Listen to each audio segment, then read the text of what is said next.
my job as a parent is not to provide my child with happiness, although that's a nice bonus if you can, but it's not to give them immediate gratification and happiness all the time.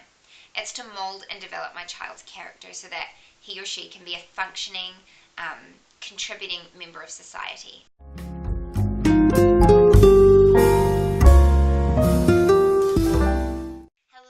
Welcome to my channel. If you have not been here before, my name is Christine Keys. I am wife to one amazing husband, and I am mama to a 15-month-old and a 22 or could be 23-week-old baby by the time you are watching this. She's still growing in my belly though. She's not on the outside, so she's pretty easy to look after right now. Anyway, I am here today with a collaboration video with a whole bunch of other lovely mothers on YouTube. This was sort of organized through the YouTube Mummy Meetup group on Facebook. If you haven't heard of that, I have it linked in the description down below. You can go check it out. If you're a mum on YouTube and you're looking for a great community to learn and just for some support and ideas and things like that, then go check it out. It's fantastic. There's so many great mums on there, and you are bound to meet some friends. So go ahead and check that out, and there will be a playlist linked in the description below as well of all the other videos in this collaboration. Go and check them out, give them some love, and I think it's going to be a really interesting topic to talk about. I'm going to try not to make it too rambly and long, but I'm also going to try to be honest, so fingers crossed I can do both. Anyway, keep watching. So this is a video about parenting styles.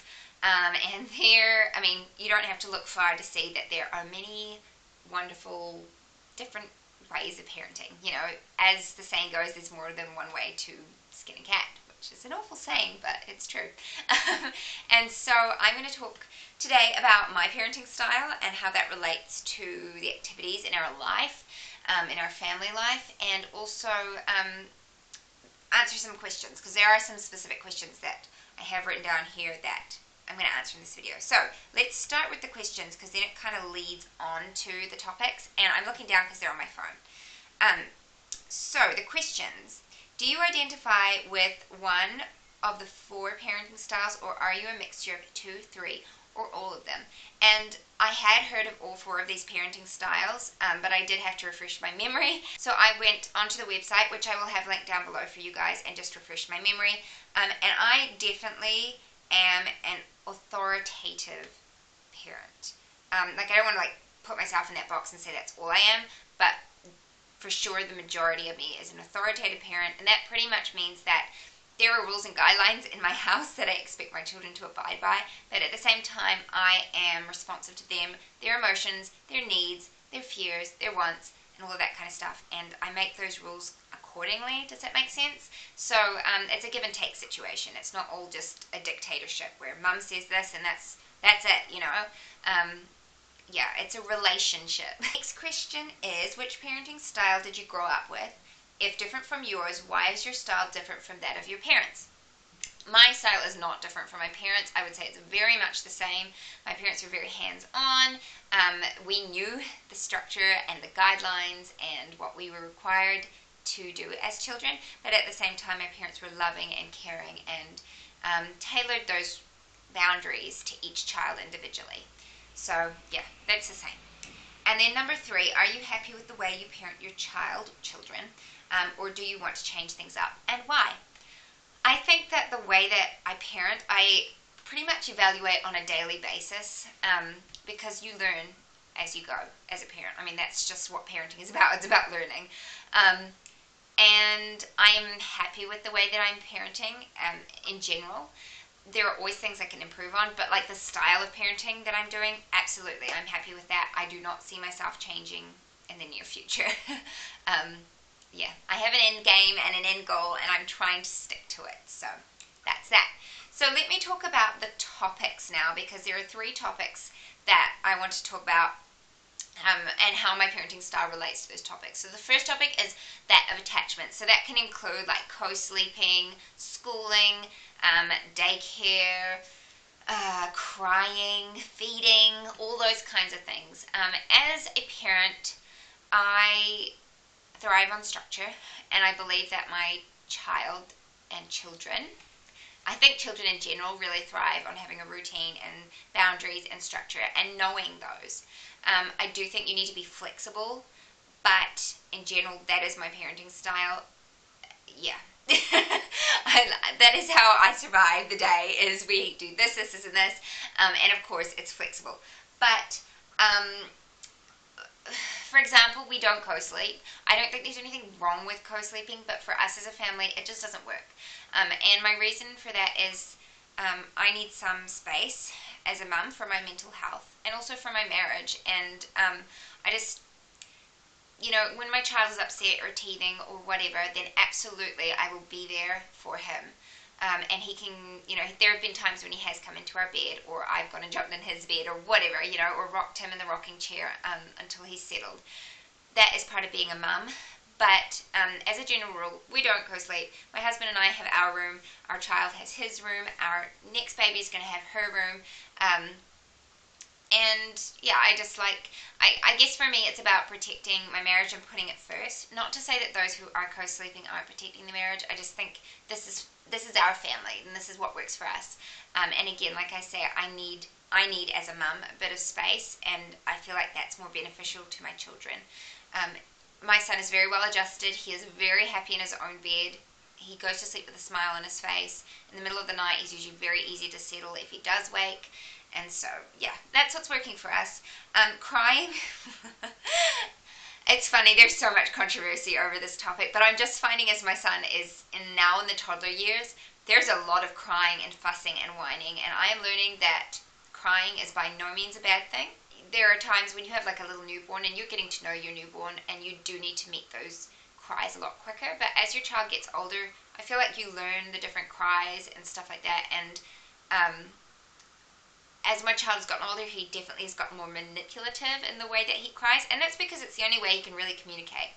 But as a parent, I feel like my job is to teach him the correct way to communicate and the correct way to get my attention and to act and behave. And so, yeah, crying never really hurt anyone that much, and so he does cry sometimes. Sometimes they go unattended because he needs to be ignored sometimes, and he's having a tantrum or a meltdown or whatever, and other times absolutely I meet them, and I know if it's a tired cry, I know if it is an upset cry, I know if it is a ouch, I hurt myself cry. There's a difference, and so yeah, we respond accordingly. What else can I say about that? Schooling, I would say my style of parenting, I don't want to bubble wrap my children. I want them to grow into strong, individual, independent people. But at the same time, I do not want the government teaching my child right and wrong. I do not want the government teaching my child what to think and how to think and what to think of their parents. And for that reason, we are homeschooling. And I just want to be, I guess, the number one influence in my child's life until they're of an age that they can make responsible decisions. I just don't want, every Tom, Dick, and Harry telling my child what he or she should think, especially if that goes against what we believe as a family. Everyone's got their own opinion on that, but that's just how I think. So let me move on to the next topic, and that is activities. So how does my parenting style, affect the activities that we do as a family? I was raised, my parents didn't have a ton of money when I was young. I mean, we weren't poor, but we weren't rich either. And my parents worked very hard. And so when we had a treat, it was a real treat. Like, I remember when we went to McDonald's, it was a huge treat. I didn't get a milkshake from McDonald's, like a thick shake, until I was in my later teenage years. And then to me, it was a big deal because when we were kids, my parents didn't have the money for it. And so, like, when we did have takeout, it was basic Happy Meals, and we were so thankful for that. I feel the same. Like, I want to be like that with my children. I don't mind giving my children choices, but at the same time, I don't want to give them choices for like, for instance, if we go to McDonald's, it's going to be, do you want this or this?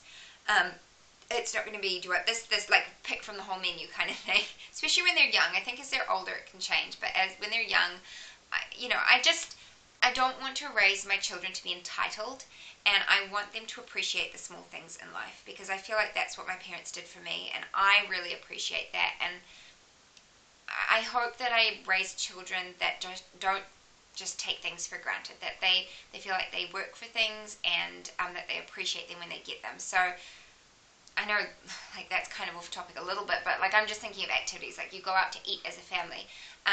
For us, a family treat would be going out for ice cream on a Saturday. Like, that's a big deal. That's fun.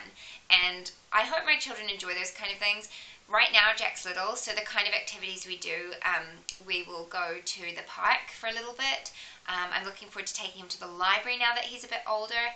And also, he has 1 hour every morning where he plays in his playroom on his own. I have music playing, and there's a timer going, and when the timer goes off, I come in and get him. And I would say most of the time he's absolutely happy to do that. It's only on the days where he's teething or a bit overtired that I might cut it a bit short, but for the most part he plays on his own. And I felt like that was an important skill for my child to learn, especially as now we're expecting another one. There are going to be times when I can't get to him straight away, and so I'm just happy that he's learning the skill of entertaining himself and using his creativity. Those are the activities that we would do. As my kids get older, obviously that will change, but I just think simple is best. And then the last topic that I'm going to talk about is punishments. And again, this can be quite controversial. Punishments, I think, personally, I feel change as your child grows, and it's individual to each child as well. My parenting style is that I don't really give much warning. At the beginning, I might compromise a little bit, but there are certain things I don't give warning for. For instance, if my child is disobeying me, he will be punished straight away, because to me, disobedience is not okay. That doesn't mean I'm a dictator. Of course, I'm going to give my child grace. If he's overtired or, again, teething, he's in that age, then, you know, it's different. And of course, it's really hard to be consistent because you get tired. I'm tired. I'm 22 weeks pregnant, and so that's a battle for me, is being consistent. For my son, yes, there are boundaries, and he's pretty good. And a lot of the time, it's him sticking his finger in a light socket, or you know, like trying to dash off somewhere, and so it's a safety issue. And so for me, it's about acting on it immediately, and I expect him, like, not right now to be reacting immediately, but over time. I feel like I'm molding his character now for the long term. And just something that I've learned recently, and I hope this helps other mums in this situation. I was feeling really guilty because my son was whining and moaning and complaining all day, and I felt like I was doing something wrong. And then I read an article, and it was also just something I was thinking about, and that was my job as a parent is not to provide my child with happiness, although that's a nice bonus if you can, but it's not to give them immediate gratification and happiness all the time. It's to mold and develop my child's character so that he or she can be a functioning, contributing member of society in the future. And if I just spend all day trying to meet my child's every single want, then ultimately he's going to end up being a very unhappy adult, because he doesn't know how to cope when life dishes you out, you know, difficult things. And so when you're in the trenches as a mum, and you have a child who appears unhappy or unsatisfied with the situation, that is something that I feel like it's good to remind ourselves of, that it's a long-term goal. And also, you're going to have a toddler who is constantly going to push the boundaries, and you have to just keep reminding yourself that you might not see the immediate effects, but long-term you will see the fruits of your labor if you remain consistent and open with your child. Keep that relationship open all the time. That's just something I've really been learning and like trying to focus on, and give myself grace as well. You know, like, it's hard when you've got a toddler just nagging at you and whining at you, and you feel like you're doing something wrong, but you're not. It's very normal for them to be like that at this age. They're learning, you know, how to interact. And for me, I know that he doesn't know how to communicate the correct way right now, but as a parent, it's my job to teach him that. And it's going to take time, and it's going to take work, and as his brain develops and clicks and understands, some gentle nudging from his mother and sometimes some not so gentle nudging, he will figure it out. And my goal is one day to have a relationship with my kids like my parents have with us. You know, it's a really special relationship, and I've been very, very blessed to be raised by parents who, they're just amazing. You know, they were always very open with us children, but they were strict, and they taught us some really good things, and I can only pray that God gives me the grace and the strength to do the same with my children. So, yeah, that is my parenting style. I know not everyone's going to agree with it. That's fine. You know, that's why you have your own children to parent your own way. And I might be completely wrong, you know, I might not do a good job, but as parents, I really think we just do the best that we know how to do. So I know this video is long. If you're stuck with me to the end, thank you so much for watching. Go and check out the other videos. I know I'm looking forward to it. It's nice to be open and frank and honest hopefully without having any nasty hate comments spread around that seem to go around these days. But anyway, I'm going to finish this off. Again, thank you for watching. Hit the thumbs up button if you did enjoy it. And if you would like to see other videos from me, please hit subscribe. I would love to have you along. With all that said, I will see you in my next video. Bye, guys.